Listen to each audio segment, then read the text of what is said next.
Kamusta mga kasirin? DJ Serene na naman. At ready na ba kayong makinig sa isang kwento na siguradong magpapainit ng inyong mga puso?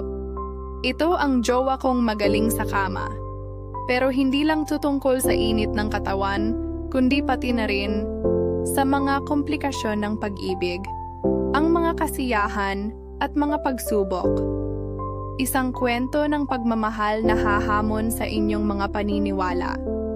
Kaya't ilagay na ang inyong headphones, mag-relax, at samahan niyo akong sumabak sa isang kwento na puno ng emotion. Let's get started mga kasirin. Mahal kong DJ Serene. Nais ko sanang magsimula sa isang simpleng kwento na alam ko'y kakaibang maririnig ng mga tagapakinig mo. Isang kwento na puno ng init, kasiyahan at sakit. Gusto ko sanang ibahagi ang kwento ko sa lahat ng makikinig. Isang kwento ng pag-ibig, pagkahulog, at ng isang lalaki na ang pagiging magaling sa kama ay tila isang sumpa at isang biyaya sa aking buhay. Si Marco, ang pangalan ng boyfriend ko, ay hindi ko inasahan na magiging parte ng buhay ko. Una kaming nagkita sa isang bar, kung saan madalas akong umiinom at magpakalunod sa alak, at siya naman isang regular na mukha sa lugar na iyon. At kung tatanungin mo kung anong klase ng pagkikita iyon, hindi ko rin alam kung paano ko ipaliwanag. Saan nga ba nagsimula? Pumunta ako sa bar isang gabi, mag-isa, tulad ng usual. Pagdating ko, nandoon na siya. Nakatagilid, hawak ang baso ng whiskey. May aura siya na hindi ko matukoy. Parang may magnet na humihila sa akin. Hindi ko na kailangan pang mag-isip ng matagal. Agad ko siyang nilapitan, at kami na nga ang nag-usap. Mabilis kaming naging magkaibigan, at kahit na hindi kami magka-date, parang bawat oras na magkasama kami, may hindi maipaliwanag na koneksyon. Hanggang sa isang gabi, hindi ko na kayang pigilan ang sarili ko. Nagkataon na pareho kami ng trip na maglakad sa ilalim ng liwanag ng buwan pagkatapos mag-inom. Walang salita, pero alam naming pareho na parang kami lang dalawa ang naroroon sa ilalim ng madilim na kalangitan. Nang magkatabi kami, hindi na kami nag-atubili pa. Agad kaming naghalikan at doon na nagsimula ang lahat ng hindi ko inaasahan. Si Marco, DJ Serene, ay isang napaka-extreme na lalaki at hindi ko sinasadyang mapansin na ang init ng kanyang mga halik ay hindi lang basta katawan kundi kaluluwa. Sa bawat haplos niya, para bang ang bawat sakit at kaligayahan na nararamdaman ko sa buhay ko ay nawawala. Hindi ko alam kung bakit, pero sa mga oras na iyon, lahat ng nararamdaman ko ay tila nagiging matinding pagsabog. At doon, sa mga unan, sa bawat kanto ng katawan namin na nagdikit, natutunan ko ang isang bagay na hindi ko pa nasusubukan sa ibang relasyon ko, na si Marco, hindi lang magaling sa kama. Siya rin sa ibang paraan ang pinakamalupit na pagmamahal na naramdaman ko sa buong buhay ko. Minsan naiisip ko, DJ Serene, si Marco ba ang pinakamagaling na lalaki na pwede kong mahalin? O baka ang pagiging magaling lang niya sa kama ang nagiging dahilan ng lahat ng ito? Hindi ko pa alam, pero isang bagay ang sigurado. Hindi ko kayang itigil ang nararamdaman ko. Siguro nga ang pagmamahal ko kay Marco ay naglalaman ng mas malalim na sugat na hahanap ng lunas. Pero sa ngayon, ayos lang. Sige lang. Hayaan ko lang ang nangyayari. Nasa gitna pa rin kami ng relasyon na hindi ko matukoy kung anong pangalan ang nararapat dito. Wala nang mga pasikreto, ngunit sa bawat araw na lumilipas, parang mas marami pang mga tanong ang sumisibol sa aking isipan. Hindi ko na alam kung anong nangyayari sa amin, kung anong ibig sabihin ng bawat galak at sakit na nararamdaman ko. At si Marco, na tila laging nandyan, ay parang isang misteryo na ayaw ko pang tuklasin ngunit pilit na lumalabas sa aking buhay. Matapos ang unang gabi na nagbago ng lahat, muling nagkita kami sa bar at hindi ko alam kung anong nangyari sa aking katawan at isipan. Hindi ko siya kayang itanggi, hindi ko kayang magpanggap na hindi ko siya gusto. Sa tuwing magkasama kami, natutuklasan ko na may mga bagay akong gusto at may mga bagay din akong hindi kayang tanggapin. Ngunit kung may isang bagay na sigurado ako, iyon ay ang pagiging extreme ni Marco sa kama. Siya ang klase ng lalaki na hindi mo basta-basta matutukoy kung hanggang saan ang kaya niyang gawin. At sa bawat pagkakataon na magkasama kami, natutuklasan ko ang mas maraming aspeto ng katawan ko at ng nararamdaman ko. Naalala ko pa noon, isang gabi sa kanyang apartment. Sobrang init ng paligid at kami ay nagiinuman. Hindi ko na kayang pigilan pa ang aking katawan. Hinalikan ko siya ng matindi at sabay kaming bumagsak sa sofa. Nasa gitna kami ng mainit na halikan nang may mga tanong akong unti-unting umahon mula sa aking isipan. Marco, bakit ganito ang nararamdaman ko? Bakit parang hindi ko kayang magtakda ng hangganan sa pagitan natin? Tanong ko. Kahit hindi ko alam kung ang tanong na iyon ay isang pangungutya o isang hiling na sagot. Ngunit siya, walang sinabi. Ang sagot niya ay hindi sa salita, kundi sa mga galaw ng kanyang katawan. Hinaplos niya ako sa leeg. Pinadama ang bawat pagdampi ng kanyang palad. At bago ko pa siya napigilan, nagsimula na siyang magpatuloy. Habang ang katawan ko ay sumabay sa bawat paggalaw niya, walang kalaban-laban. Sa mga sandaling iyon, hindi ko alam kung nasaan na ako o kung paano na magiging buhay ko pagkatapos ng gabing iyon. Ang mga gabing tulad nito, DJ Serene, ay tila nagiging mas magulo. Para bang habang ang katawan ko ay nasisiyahan, ang isipan ko ay patuloy na naguguluhan. Hindi ko na kayang sagutin ang mga tanong ko. Bakit ba ako naguguluhan? Ang katawan ko ay nagsasabi ng oo, ngunit ang puso ko ay patuloy na nagtatanong. Ang isang bagay lang na alam ko, DJ Serene, ay ang isang bagay na hindi ko kayang ipaliwanag. Ang lahat ng nararamdaman ko kay Marco, kahit na ang pinakasimpleng halik ay may kabuntot na init at damdamin na hindi ko kayang ihinto. Minsan naiisip ko, baka ako ang may mali. Siguro, baka hindi ako dapat magpakamadali sa lahat ng ito. Pero habang ako ay naghihintay ng sagot, patuloy lang kami, patuloy lang ang lahat ng nangyayari. Kung may isang bagay na natutunan ko, ito ay ang hindi madaling magpaliwanag ng nararamdaman ko. Ang lahat ng ito, ang init, ang katawan, at ang hindi matapos na koneksyon, ay tila isang pagsubok sa mga hangganan ko bilang tao. Ngunit siguro, kailangan ko lang tanggapin na walang kasiguraduhan.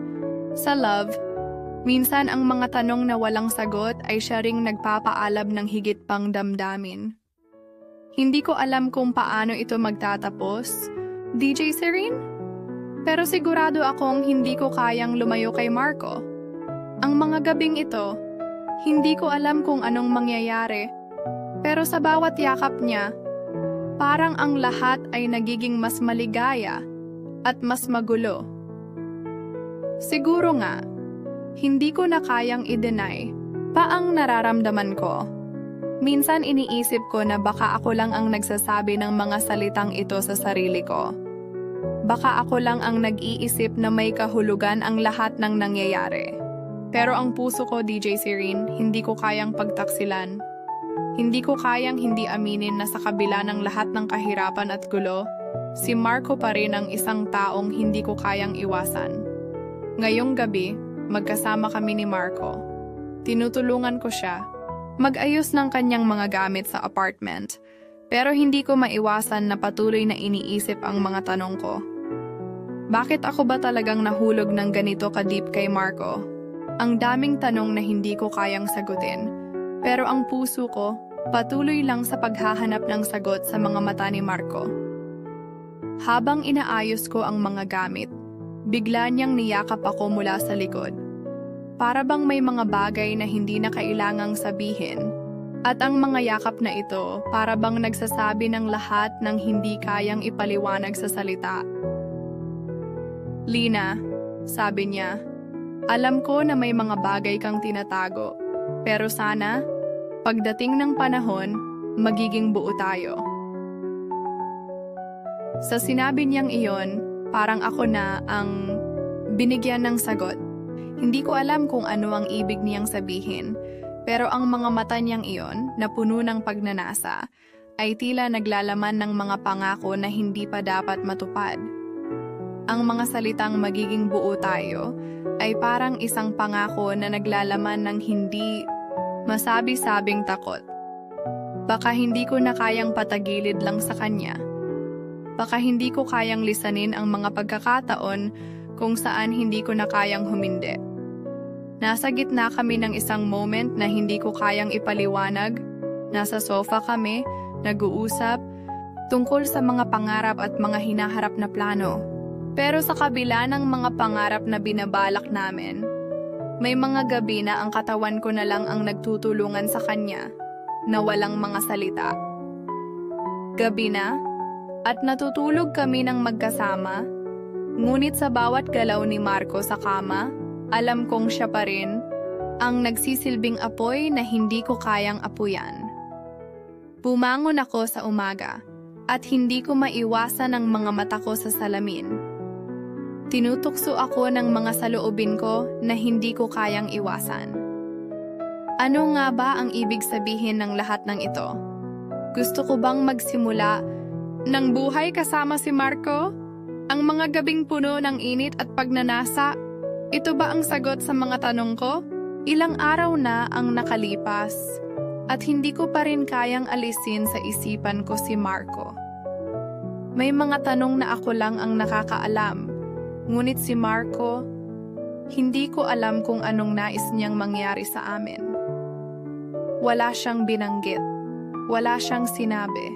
Pero alam ko, DJ Serena, sa bawat gabi na magkasama kami, nararamdaman ko ang mas malalim na koneksyon sa kanya.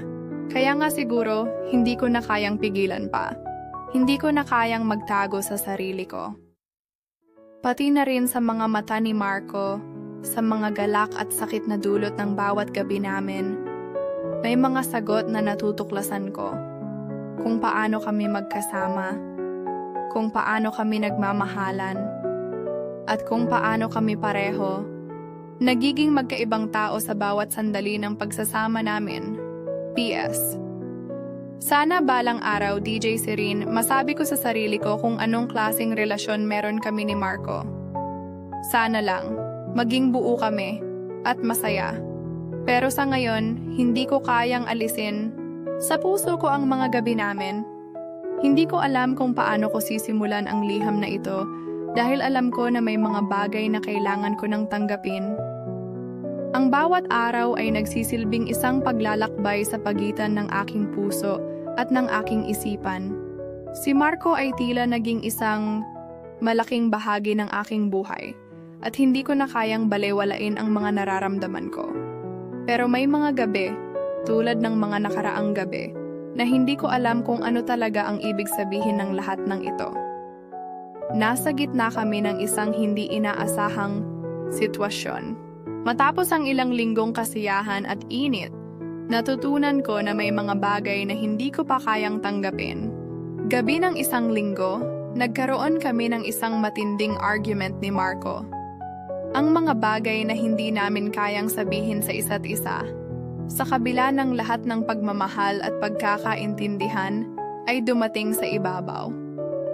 Minsan, DJ Serene, hindi ko kayang ipaliwanag ang galit na nararamdaman ko, lalo na sa mga pagkakataon na si Marco ay hindi nagsasabi ng mga bagay na gusto ko marinig. Ang mga gabing puno ng init, halik, at pagkakasunduan ay hindi palaging nakakapawi sa mga tanong at mga isyu na hindi pa naresolba. Gusto ko sanang tanungin siya kung ano ang ibig sabihin ng lahat ng ito para sa kanya. Pero hindi ko magawa. Isang gabi pagkatapos ng ilang inuman sa bar, dumiretso kami sa apartment ni Marco.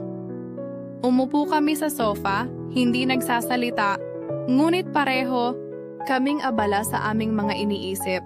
Hindi ko alam kung anong nangyayari sa amin, kung saan ito patungo. Parang ang bawat galak na nararamdaman ko ay napapalitan ng takot na mawala siya. At si Marco, hindi ko na rin alam kung anong nais niyang mangyari sa amin. Hindi siya nagsasalita, hindi siya nagtatanong.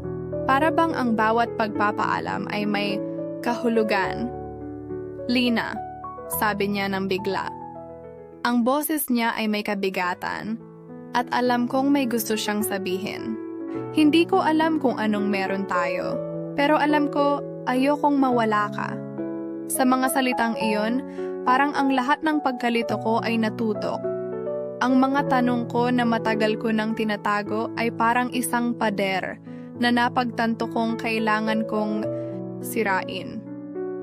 Ang mga gabi ng init at libog, pati na rin ang mga sandaling tahimik na magkasama kami, ay tila nagsisilbing piraso ng puzzle na hindi ko kayang buuin. Ang tanong na naisip ko habang tahimik kami sa apartment niya ay, Lina, ano ba ang gusto mong mangyari?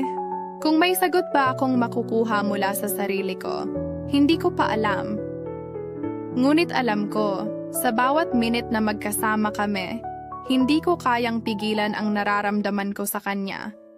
Hindi ko kayang sabihing wala na akong nararamdaman. Kahit na hindi ko maintindihan ang aking sarili.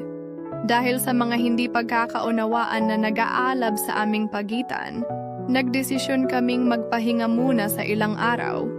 Ibinukas ko ang pinto ng aking puso, pero ang mga tanong ay nanatiling nakatago. Bawat araw ay may kahulugan, ngunit hindi ko pa rin alam kung paano ko haharapin ang mga darating na hakbang. Sa mga sandaling iyon, DJ Serene, natutunan ko na ang relasyon ay hindi lang tungkol sa init ng katawan. Minsan, ang pinakamalupit na pagsubok ay hindi nakikita sa mga mata, kundi sa mga daliri ng puso na maghahanap ng sagot. At sa mga gabing magkasama kami ni Marco, natutunan ko na ang bawat hakbang namin ay may kalakip na takot at pag-asa. Minsan ang mga gabi ay mas magaan kaysa umaga, puno ng mga alon ng init at mga damdamin na hindi kayang ipaliwanag. Nasa gitna ako ng mga hakbang na hindi ko alam kung tama o mali. Patuloy ko pa ring iniisip si Marco. Hindi na siya isang simpleng tao lang sa buhay ko. Siya na ang nagsisilbing lahat ng kasagutan at katanungan sa puso ko. Ngunit bakit ganoon, DJ Serene?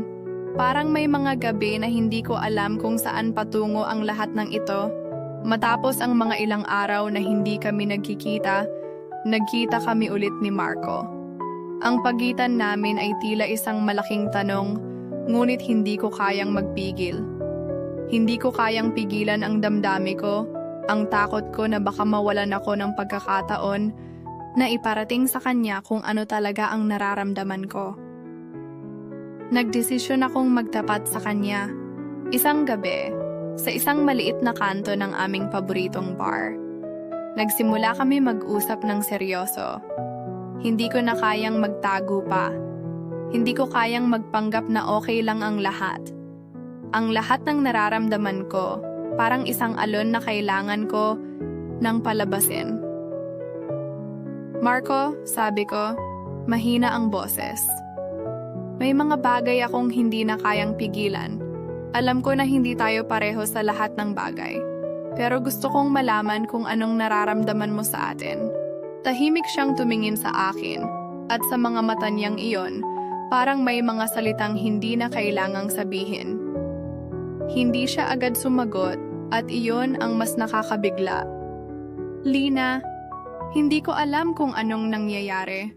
Pero gusto ko nang magpatuloy tayo. Sagot niya, sabay hawak ng aking kamay. Sa mga salitang iyon, parang nawala ang mga tanong sa aking isipan. Kahit na alam ko na may mga bagay pa ring hindi klaro, Ang problema ko, DJ Serene, ay hindi ang kakulangan ni Marco. Ang problema ko ay ang aking sarili. Ang puso ko ay may takot. Takot na baka masaktan ako. Takot na baka hindi ako kayang pagbigyan ng isang tunay na pagmamahal. Si Marco ay magaling sa kama. Oo, pero hindi lang doon umiikot ang lahat.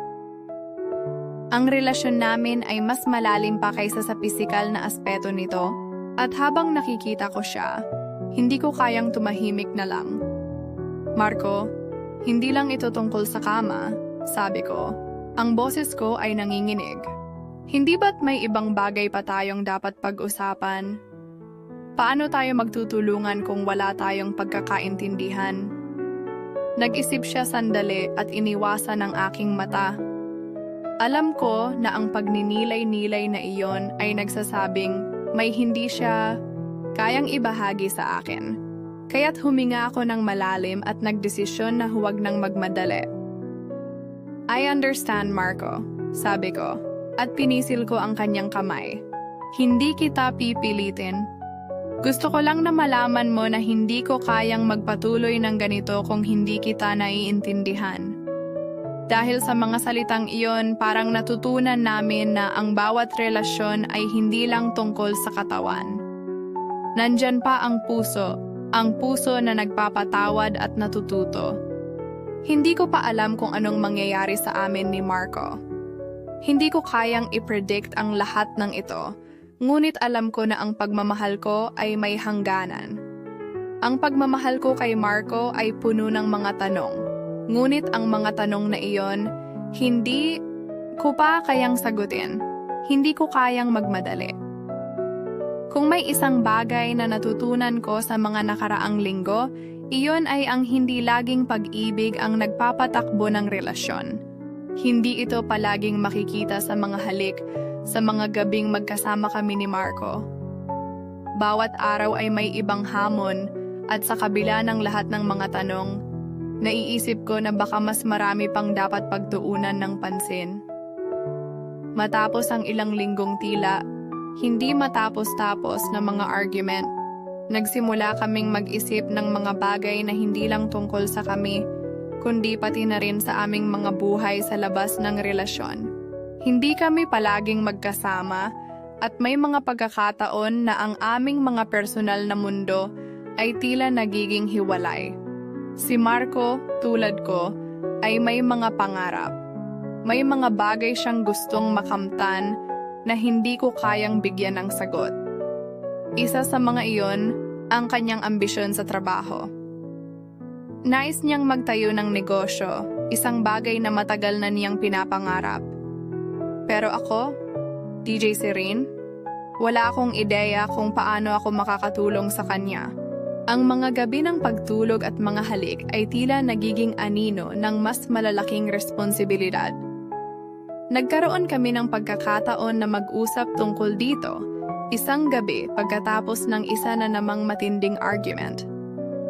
Dumaan kami sa isang kanto sa aming paboritong kapehan. Hindi kami magkakampi sa mga usapan na ito at naramdaman kong may mga bagay na hindi ko kayang tanggapin. Marco, paano ba natin haharapin ang mga pangarap natin? Tanong ko sa kanya. Gusto ko sanang magtulungan tayo pero paano ko matutulungan ang sarili ko kung hindi ko pa alam ang aking gustong mangyari? Si Marco na karaniwang tahimik ay nagbigay ng isang malalim na buntong hininga. Alam mo, Lina, hindi ko alam kung paano kita matutulungan sa mga tanong mo.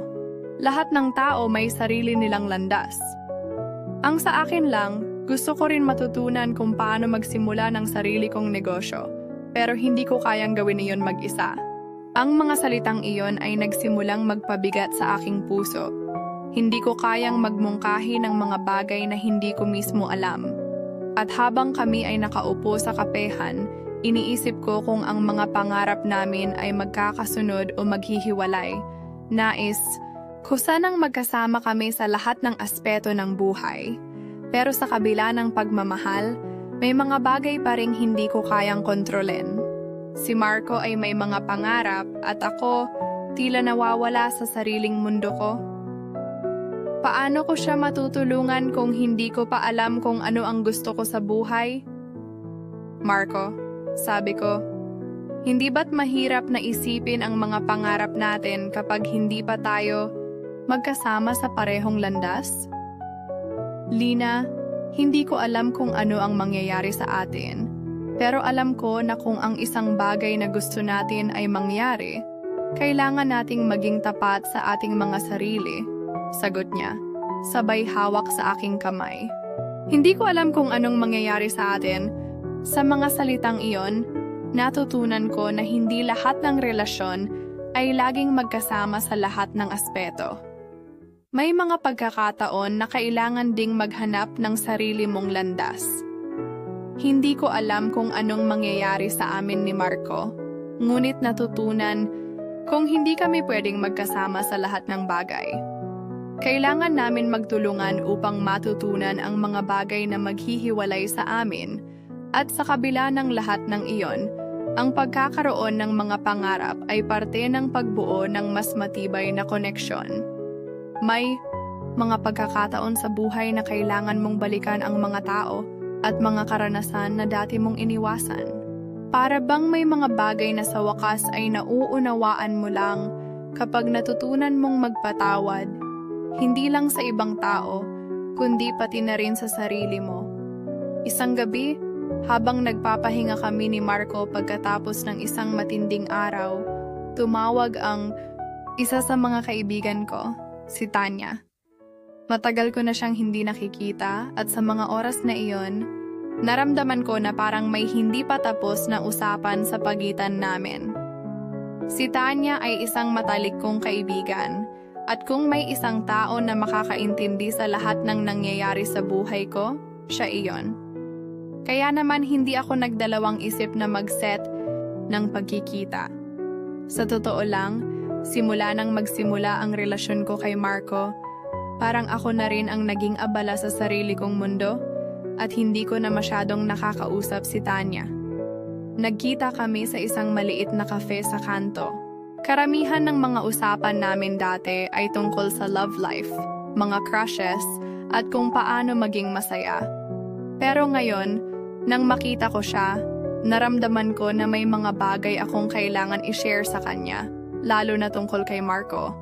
Anong bago, Lina? I heard na may bagong guy ka na, 'di ba?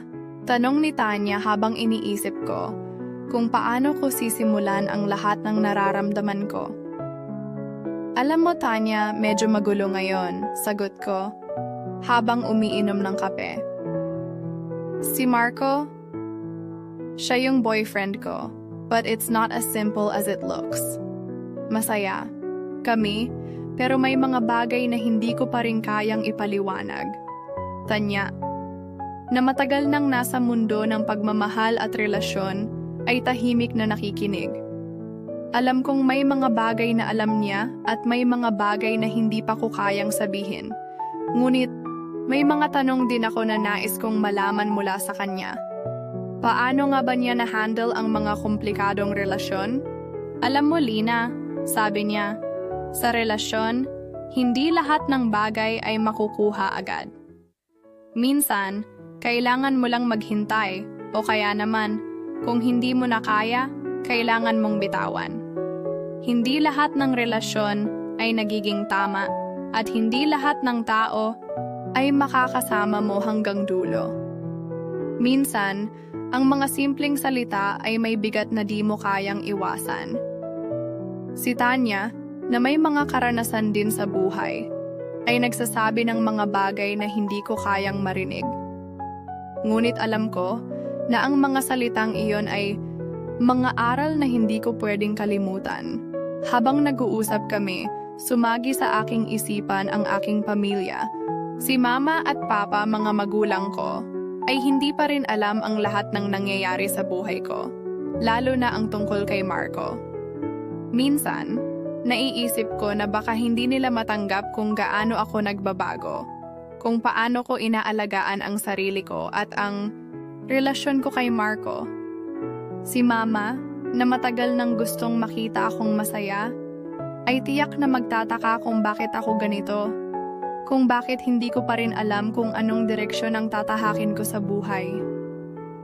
Isang araw, nagpasya akong makipagkita kay Mama. Hindi ko kayang ipaliwanag lahat ng nararamdaman ko, ngunit gusto kong malaman niya na may mga bagay akong pinagdaanan at patuloy na pinaglalaban. Pagkatapos ng ilang taon ng pagsunod sa kanyang mga payo, ngayon, mas gusto ko nang harapin ang mga bagay na hindi ko kayang sabihin noon. Anak, kamusta ka? Tanong ni Mama habang kami ay nagkikita sa isang maliit na restaurant. Ang tanong na iyon, na puno ng pagmamahal, ay nagsimula ng isang seryosong pag-uusap. Alam ko na maraming nangyari sa buhay mo, pero gusto kong malaman kung paano mo natutunan ang mga aral. Hindi ko kayang magtago sa kanya. Mama, masaya ako, pero hindi ko pa rin alam kung anong gusto ko. Si Marco, siya yung kasama ko ngayon, pero may mga tanong akong hindi ko kayang sagutin. Nakahinga siya ng malalim at ngumiti. Basta, anak, alam ko na ang pagmamahal mo ay totoo.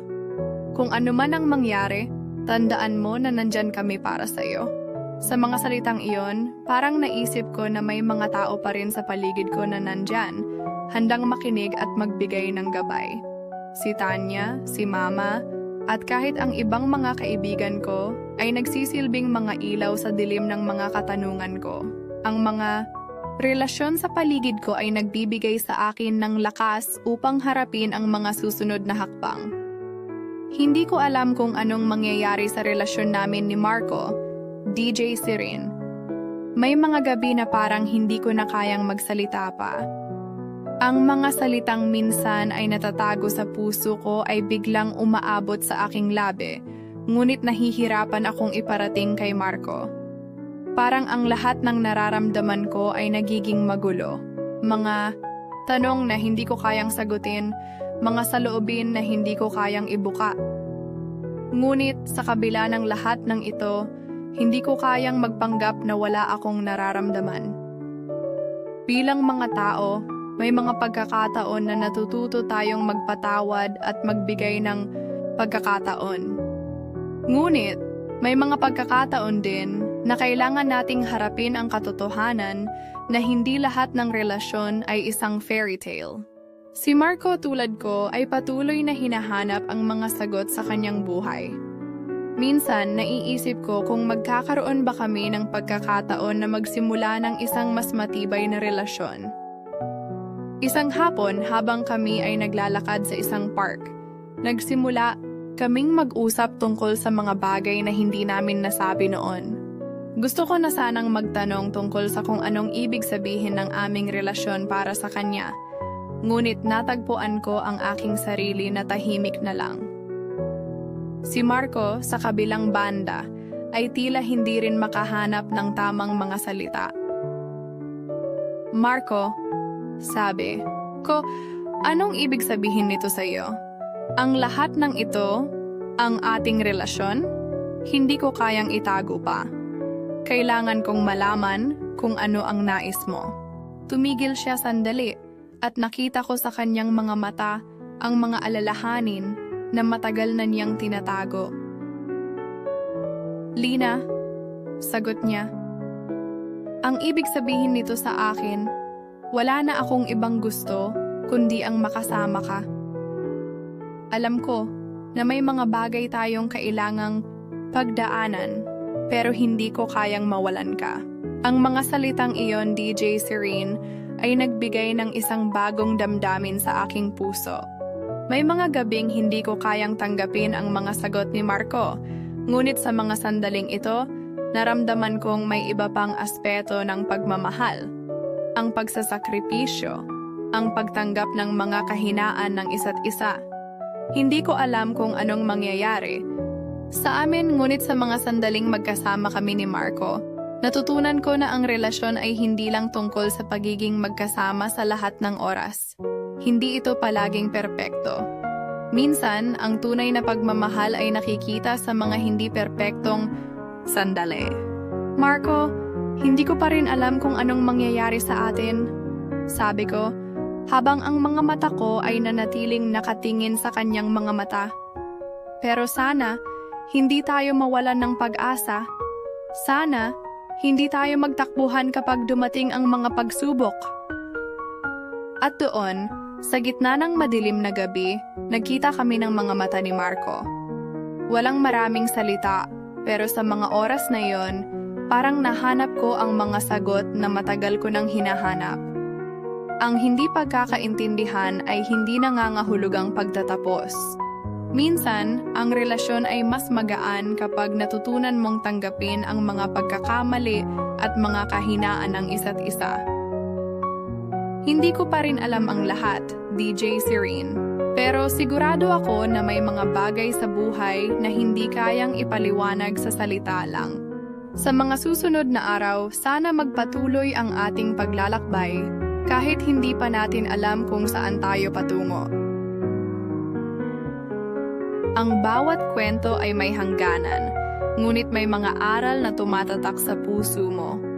Mga aral na madalas mong dinadala kahit sa mga susunod na paglalakbay.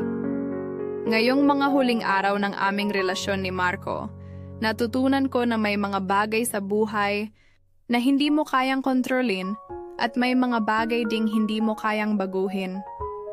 Pagkatapos ng lahat ng pagdadaanang pagsubok, nakatanggap kami ng isang katotohanan na hindi ko na kayang pigilan. Ang relasyon namin ay hindi perpekto, ngunit ito ay totoo.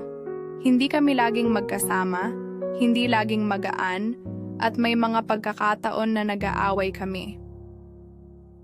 Ngunit sa kabila ng lahat ng iyon, natutunan ko na ang pagmamahal ay hindi palaging tungkol sa kasiyahan at kaligayahan. Ang tunay na pagmamahal ay nakikita sa mga pagsubok, sa mga hakbang na hindi mo kayang tahakin mag-isa. Isang linggo bago ang aming anniversary, nagdesisyon kami ni Marco na maglaan ng oras para mag-usap. Hindi na kami nagmamadali, at sa wakas, nahanap namin ang mga tamang salita upang iparating ang mga nararamdaman namin. Sa isang payapang gabi, habang ang mga ilaw ng lungsod ay kumikislap, nagkausap kami. Lina, sabi ni Marco habang hawak ang aking kamay, alam ko na hindi ako perpekto at alam ko na hindi tayo palaging magkakasunduan, pero gusto ko pa ring makasama ka. Hindi ko alam kung anong mangyayari sa atin, pero gusto ko magpatuloy tayo. Ang mga salitang iyon ay nagbigay ng kapayapaan sa aking puso. Dati, natatakot ako sa mga hindi inaasahang bagay. Pero ngayon, natutunan kong yakapin ang lahat ng aspeto ng relasyon namin. Nais ko na hindi na palaging magmadali. Nais ko na matutunan naming tanggapin ang isa't isa sa kabila ng lahat ng pagkukulang at kamalian. Marco, sabi ko, ako rin, hindi ko alam kung anong mangyayari. Pero natutunan kong magtiwala. Hindi ko na kailangan ng lahat ng sagot. Ang mahalaga, magkasama tayo sa bawat hakbang. Matapos iyon, naramdaman ko na natutunan namin ang pinakaimportanteng bagay sa buhay. Ang hindi mo kailangang magmadali sa lahat ng bagay. Hindi lahat ng tanong ay kayang sagutin. Ngunit ang pinakamahalaga ay matutunan mong tanggapin ang bawat hakbang ng buhay, kasama ang taong pinili mong makasama. At habang tinatanaw namin ang araw ng aming anniversary, natutunan kong ang relasyon ay hindi laging tungkol sa hindi pagkakamali. Ang pagmamahal ay tungkol sa pagtanggap, pag-unawa at pagbuo ng mga sandali ng kaligayahan sa kabila ng lahat ng pagsubok. Ang kwento namin ni Marco ay hindi nagtatapos sa isang perpektong pagtatapos, ngunit natutunan naming tanggapin ang bawat isa, kung ano kami at kung ano ang hinaharap. Sa ngayon, natutunan kong ang pag-ibig ay hindi palaging may kasiguraduhan, ngunit ito ay laging may pag-asa. DJ Serene, salamat at napili mo ang aking kwento. Bawat kwento mayroong mga katanungan at sagot na hinihintay. At sa huli, natutunan kung lahat tayo ay may kapasidad na magsimula muli. Sa ngayon, ang aking kwento ay hindi nagtatapos sa isang pangarap na hindi natupad. Sa halip, ito ay isang paglalakbay na puno ng mga hakbang, pag-asa, at pagmamahal.